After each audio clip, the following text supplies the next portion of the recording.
दोस्तों नमस्कार, स्वागत है आप सभी का एक बार फिर से। चले जानते हैं बिहार की ताज़ा खबरों को। लेकिन उससे पहले अगर आपने अभी तक इस चैनल को सब्सक्राइब नहीं किया तो सब्सक्राइब कर लें, जिससे कि आपको बिहार की ताज़ा खबर रोजाना मिलती रहे। सबसे पहली खबर, बिहार में इन्वेस्टर समिट की आलोचना पर भड़क गए उद्योग मंत्री।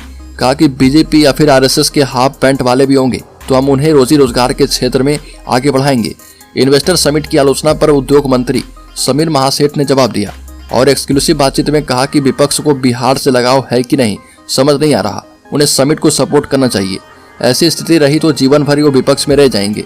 समीर महासेठ ने कहा कि रोजी रोजगार का मामला है, उनके पेट में दर्द क्यों हो रहा? पेट में दर्द नहीं होना चाहिए और खुशी होनी चाहिए। अगली खबर, बिहार में तैयार हो रहा खास ड्रोन, किसान खेत में करेंगे छिड़काव, वहीं जवानों को मिसाइल अटैक में करेगा मदद। बिहार में 2 दिवसीय ग्लोबल बिजनेस समिट का आयोजन किया गया है। इस समिट में 16 से ज्यादा देशों के प्रतिनिधि शामिल हुए हैं। इन प्रतिनिधियों में 2 ऐसे युवा शामिल हैं जो अपने ड्रोन स्टार्टअप के जरिए लोगों को रोजगार देने का दावा कर रहे हैं। ये दोनों युवक बिहार और मध्य प्रदेश के रहने वाले हैं। ये दोनों मिलकर ऐसा ड्रोन बना रहे हैं जो कि किसानों को खेतों में छिड़काव करने में मदद करेगा, वहीं जवानों को मिसाइल अटैक करने में मदद करेगा। अगली खबर, कानून व्यवस्था पर मुख्यमंत्री नीतीश कुमार की पैनी नजर। राज्य के 545 थाना ओपी में बनेंगे महिला सिपाही बैरक। राज्य के 277 बड़े थानों में 20 महिला सिपाहियों की क्षमता वाले बैरक का निर्माण किया जाएगा और इसके लिए G+1 संरचना का भवन निर्माण किया जाएगा। इस योजना पर 163 करोड़ 65 लाख की राशि खर्च की जाएगी। वहीं 246 थानों में 10 महिला सिपाहियों की क्षमता वाले भवन का निर्माण किया जाएगा। अगली खबर, बिहार के शिक्षक जान लें के पाठक का नया फरमान, नहीं तो 1 फरवरी से रुक जाएगा वेतन। बिहार के शिक्षा विभाग की जब से के पाठक ने कमान संभाली है, नए फरमान रोज जारी होते हैं ताकि व्यवस्था ठीक हो पाए। अब शिक्षकों के लिए 13 दिसंबर को विभाग की ओर से नया फरमान जारी हुआ और शिक्षकों ने इस फरमान को नहीं माना तो 1 फरवरी 2024 से उनका वेतन रुक जाएगा। जारी आदेश में कहा गया है कि स्कूल के 15 किलोमीटर के दायरे में शिक्षक अपना आवास रखें। शिक्षा विभाग की ओर से जारी किए गए पत्र में बताया गया कि प्रतिदिन 40,000 सरकारी स्कूलों का निरीक्षण हो रहा और निरीक्षण के दौरान पाया गया कि कई शिक्षक स्कूल में देरी से पहुंचते हैं और विद्यालय की अवधि के पूर्व ही घर की ओर निकल जाते हैं। इसका मुख्य कारण यह है कि शिक्षकों का आवास जो है स्कूलों से काफी दूर है। अगली खबर, दरभंगा में नहीं थम रहा नवनियुक्त शिक्षकों के इस्तीफे का सिलसिला। यूपी के शख्स ने छुट्टी की कमी बताकर छोड़ दी नौकरी। बीपीएससी में हाल में नियुक्त हुए शिक्षकों का इस्तीफा का सिलसिला लगातार जारी है। जानकारी के मुताबिक अभी तक 100 से अधिक नवनियुक्त शिक्षक इस्तीफा दे चुके हैं।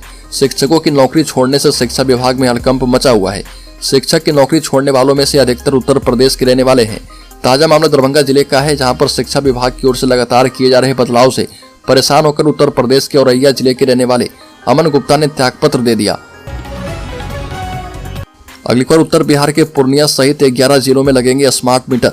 NBPDCL ने इन कंपनियों के साथ किया एग्रीमेंट।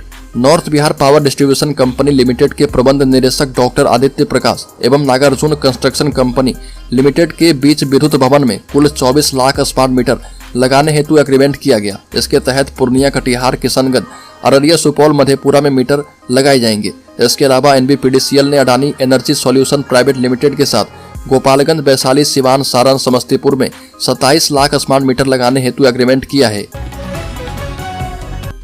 बड़ी खबर, बिहार को विशेष राज्य का दर्जा देने की मुख्यमंत्री नीतीश कुमार की मांग पर आ गया है मोदी सरकार का फैसला। संसद में कर दिया ऐलान। बिहार को विशेष राज्य का दर्जा देने के मुख्यमंत्री नीतीश कुमार की मांग को एक बार फिर से केंद्र की मोदी सरकार ने बड़ा झटका दिया है। वित्त राज्य मंत्री पंकज चौधरी ने कह दिया है कि बिहार ने विशेष दर्जा देने के लिए आवश्यक मानदंड को पूरा नहीं किया है और राज्य मंत्री बिहार के सांसद और जदयू के अध्यक्ष ललन सिंह के द्वारा विशेष राज्य के दर्जे की मांग के संबंध में पूछे गए सवाल का लोकसभा में जवाब दिया गया। बड़ी खबर, बिहार से जुड़कर तो देखिए आपका दिल जीत लेंगे। इन्वेस्टर समिट में बोले उद्योग मंत्री समीर महासेठ। समीर महासेठ ने ज्ञान भवन में आयोजित Bihar business connect 2023 global investor summit के उद्घाटन सत्र में उन औद्योगिक निवेशकों से कही जो पहली बार बिहार में निवेश की संभावना तलाशने आए हैं। प्रदेश के उद्योग मंत्री समीर महासेठ ने विदेशों में कारोबार कर रहे प्रवासी अप्रवासी बिहारी निवेशकों से अपील की कि वह बिहार में निवेश करें और यहां लौटकर बिहार के विकास में अपना योगदान जरूर दें। ये भी कहा कि आपका हमारा टारगेट है कि बिहार के बाहर जो भी पेशेवर काम कर रहे हैं उन्हें बिहार में ही काम दें ताकि बिहार की अर्थव्यवस्था मजबूत हो और बिहार के लोगों को बिहार में ही रोजगार मिल पाए। अगली खबर, बीपीएससी शिक्षक बहाली पर भड़के पूर्व मुख्यमंत्री जीतन राम मांझी। कहा कि गलत नीति की वजह से यूपी वालों की मौज है। मुंह ताकते रह गए बिहारी अभ्यर्थी। पूर्व मुख्यमंत्री जीतनराम मांझी ने एक बार फिर से मुख्यमंत्री नीतीश कुमार को कटघरे में खड़ा किया और नीतीश कुमार के कामकाज पर सवाल खड़ा करते हुए कहा कि वो प्रधानमंत्री बनने के चक्कर में बिहार को बर्बाद कर रहे। राज्य सरकार हर मोर्चे पर विफल है एवं इनका कोई भी कामकाज ठीक नहीं है। और शेखपुरा में निजी कार्यक्रम में पहुंचे जीतनराम मांझी ने कहा कि बीपीएससी से हुए शिक्षक बहाली में बड़े पैमाने पर गड़बड़ियां हुई है।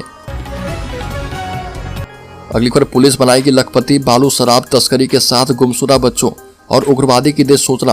पुलिस देगी 3 लाख का इनाम। बिहार में शराब बालू की तस्करी रोकने में नाकाम और लगातार पुलिस खनिज विभाग के कर्मियों पर हो रहे हमले को लेकर परेशान बिहार सरकार ने अब नए तरीके से काम करने जा रही है। राज्य सरकार ने फैसला किया है कि उग्रवादी बालू और शराब तस्करों के विरुद्ध सूचना देने वालों को अब पुरस्कार दिया जाएगा। यह पुरस्कार राशि जो है 300 से लेकर 3 लाख रुपए तक की होगी। अलग अलग रैंक के पुलिस अधिकारी अलग अलग राशि पुरस्कार स्वरूप दे पाएंगे और इस दिशा निर्देश को तत्काल प्रभाव से लागू करने का निर्देश सरकार के उप सचिव द्वारा दिया गया है। राज्य सरकार के उप सचिव सुधांशु कुमार चौबे द्वारा जारी पत्र में ये कहा गया है। अगली खबर, शराबबंदी खत्म करने के मांझी की मांग पर जेडीयू का जवाब। भाजपा के गोद में जा बैठे हैं जीतनराम मांझी। पटना में मीडिया से बातचीत करते हुए मद्य निषेध मंत्री सुनील कुमार ने कहा कि मुख्यमंत्री नीतीश कुमार के निर्देश पर शराबबंदी को लेकर बिहार में सर्वेक्षण शुरू होने वाला है। इसे लेकर डेटाबेस तैयार किया जा रहा और जल्द सर्वेक्षण का काम एजेंसी को दिया जाएगा और बिहार में सर्वे करवाया जाएगा। पूर्व सीएम जीतनराम मांझी ने मीडिया में लगातार यह कहते नजर आ रहे कि बिहार में शराबबंदी खत्म होनी चाहिए। जीतनराम मांझी सरकार से मांग करते दिखते हैं कि बिहार में शराबबंदी खत्म होनी चाहिए। मांझी की इस मांग पर जेडीयू ने जवाब दिया और मद्य निषेध मंत्री सुनील कुमार ने कहा कि हकीकत यह है कि जीतनराम मांझी ने भी कभी इसके पक्ष में वोट डाला था, लेकिन अब वो भाजपा के गोद में जाकर बैठ गए हैं। बड़ी खबर, बिहार के गांव बनेंगे स्मार्ट। नीतीश सरकार ने बनाया नया प्लान। बता दें कि बिहार के गांव भी अब स्मार्ट होंगे। जी हां, शहरों की तरह अब गांव को चमकाने का बीड़ा नीतीश सरकार ने उठा लिया है। लिहाजा इसके लिए पूरा मास्टर प्लान तैयार हो गया है। बिहार के गांव में भी अब शहरों जैसी सुविधाएं मिलेगी और नीतीश सरकार ने मास्टर प्लान के तहत अब गांव में कई तरह के विकास के काम करने को लेकर आदेश दिए हैं।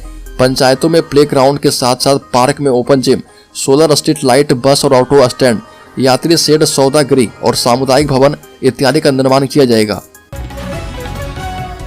अगली खबर, राज्य सरकार किसानों को नलकूप बोरिंग खुदवाने के लिए सरकार देगी 80% से ज्यादा का अनुदान, लेकिन करनी होगी शर्तें पूरी। किसानों को सिंचाई की सुविधा उपलब्ध करवाने के उद्देश्य से सरकार की ओर से नलकूप के बोरिंग योजना चलाई जा रही है।